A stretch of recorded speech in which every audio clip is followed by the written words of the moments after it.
कटाक्ष, व्यंग, ताने, सार्केज्म, अक्सर हम इन वर्ड्स को सुनते रहते हैं और हमें लगता है सारे एक जैसे ही होते हैं, लेकिन ऐसा बिल्कुल भी नहीं होता। व्यंग जहां एक पॉजिटिवनेस को दिखाता है, एक पॉजिटिविटी को दिखाता है, जहां पर आप अच्छे वे में किसी एक इंसान को क्रिटिसाइज करते हैं सो दैट कि आप बात भी कह दें और उसको बुरा भी ना लगे। वहीं पर ताना एक बहुत ही नेगेटिव वर्ड है और बहुत ही नेगेटिव एस्पेक्ट में देखा जाता है, जहां पर आप सामने वाले को नीचा दिखाने के लिए उसको कुछ ना कुछ बोलते हैं सो दैट कि वो बुरा फील करे और उसकी वजह से आपको काफी ज्यादा खुशी महसूस हो। इस वीडियो में हम समझेंगे सार्केज्म यानी कि व्यंग, आप इसको कह सकते हैं कटाक्ष क्या होता है, उसको हम समझेंगे और कैसे सार्केज्म मारा जाता है ये भी हम समझने वाले हैं। तो सार्केज्म का सीधा सीधा मतलब होता है कि आप किसी इंसान को कोई चीज कहते हैं थोड़े मजाकिया वे में सो दैट कि उसको बुरा भी ना लगे और आप वो अपनी बात भी कह दें जो कि आप कहना चाह रहे थे। अगर यही सेम चीज आप नॉर्मली कहे होते तो उसको बुरा लग गया होता, लेकिन आपने इसको थोड़ा अलग वे में बोला है सो दैट कि जो आप कह रहे हो वो चीज उसको फील हो जाए। लेकिन इसमें होता इंपॉर्टेंट क्या है कि जो आप कह रहे हो आपका मतलब वो होता ही नहीं है, कहने का मतलब आपका कुछ और ही होता है। एग्जाम्पल के तौर पे आपके पास एक फ्रेंड आता है और बोलते हैं यार आज तो यार दिमाग खराब हो गया। आप पूछते हो क्या हुआ, बोलते हैं यार सुबह सुबह मम्मी पे मैंने चिल्ला दिया। बोलते हो वाह यार अमेजिंग, क्या बात है, तू तो यार बड़ा हो गया यार।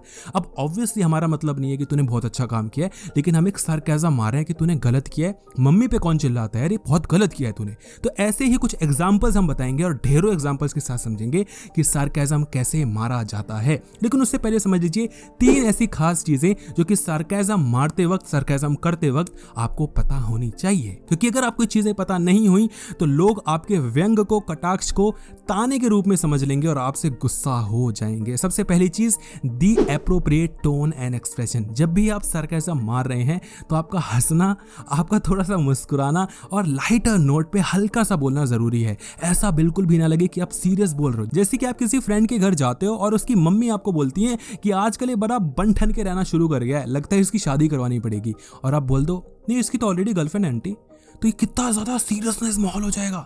मम्मी बोलेंगे हैं इसकी गर्लफ्रेंड है, अबे तू इधर आ तेरी टांगे तोड़ू। आपको यहाँ पर हल्के वे में बोलना है, ये नहीं बोलना कि इसकी तो ऑलरेडी गर्लफ्रेंड है आंटी, आपको बोला है इसकी तो ऑलरेडी गर्लफ्रेंड है आंटी। तो समझ रहे हो, थोड़ा हंसो, थोड़ा टोन, थोड़ा मजाकिया वे में ये यूज करना बहुत ज्यादा जरूरी है। याद रखना कि आप क्या बोल रहे हो ये इतना इंपॉर्टेंट नहीं होता, आपने वो चीज कैसे बोली है ये इंपॉर्टेंट होता है। सार्केज्म अगर हंस के अच्छे टोन में, मजाकिया वे में नहीं बोलोगे तो ये लोगों को हर्ट भी कर सकती है। और सेकंड चीज कि अपने ऑडियंस को देखो किसको सार्केज्म मार रहे हो। सार्केज्म एक हाई आईक्यू लोगों के लिए होता है। सार्केज्म मारना तो मुश्किल होता ही होता है, सार्केज्म समझना बहुत ज्यादा मुश्किल हो जाता है। कई बार आप लोगों को कुछ कहते हो, सार्केज्म देते हो, वो समझ ही नहीं पाते, बोलते हैं हाँ हाँ ऐसे ही। आप बोलते अबे बुद्धू क्या बोला, क्या समझा, तेरे को पता ही नहीं चल रहा। कई बार किसी इंसान को कोई कुछ कह रहा होता है और वो हंस के उसको पता ही नहीं चलता और हमें यहाँ पता लग जाता है भाई इसने कुछ और कह दिया, तू समझा ही नहीं इसने कौन सी गहरी बात कह दी तुझे, ये तो कुछ और ही कह रहा था। तो आपको समझना होगा कि सामने वाला इंसान थोड़ा मैच्योर हो, उसका आईक्यू अच्छा हो, तभी आप करें। थर्ड पॉइंट आपको याद रखना है कि आपको किसी की फीलिंग्स को हर्ट नहीं करना। जैसा मैंने बताया कि कटाक्ष और व्यंग को ताना नहीं बनाना, किसी की फीलिंग्स को हर्ट नहीं करना, किसी को नीचा नहीं दिखाना, क्योंकि अल्टीमेटली इसका मकसद होता है एक अच्छे रिलेशन को फॉर्म करना, एक मजाक को लेकर आना, ना कि किसी को नीचा और किसी को गंदा दिखाना। अब जानते हैं कुछ ऐसे 10 एग्जांपल्स जिसमें आप समझ सकते हो कि सार्केज्म अक्सर कैसा मारा जाता है। एग्जांपल नंबर 1 कि आपका फ्रेंड आपसे मिलने आता है, वो कॉफी पी रहा होता है और आपकी शर्ट पे वो कॉफी गिरा देता है गलती से, और आप बोलते हो कि वाह वाह वाह मेरे दोस्त क्या डिजाइन बनाया तूने, लगता है इसको तो शो पीस बनाना ही पड़ेगा, मुझे पता नहीं था तू इतना अच्छा है आर्ट में। तो ऑब्वियसली मैं उसको कहना चाहता हूँ भैया तूने तो कर दिया मेरी शर्ट का कांड, अच्छा खासा इंटरव्यू के लिए आया था, तूने तो कर दिया बवाल।